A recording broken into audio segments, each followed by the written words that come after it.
To add a chat widget to your website or funnel in Gohighlevel, start by signing in to your account and navigating to your sub-account. If you don't have an account, you can sign up for a plan and claim a 14-day free trial. Once in your sub-account, go to the relevant section where you'll find the chat widget option.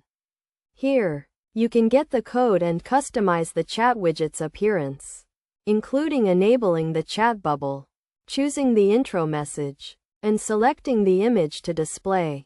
After customizing the widget, click on Get Code and copy it.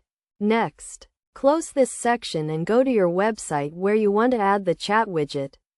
Edit the page you want to add it to, and in the website editor, click on the plus icon. Then go to Elements. In either the header or footer section, add a custom code element and drag it in. Open the code editor, paste in the copied code, and click Save. Although the code will be visible in the editor, it will be replaced by the actual chat widget when you preview the page. To make the chat widget appear on every page, add the code to the footer of each page. By following these steps, you will have successfully added a chat widget to your website or funnel in Gohighlevel.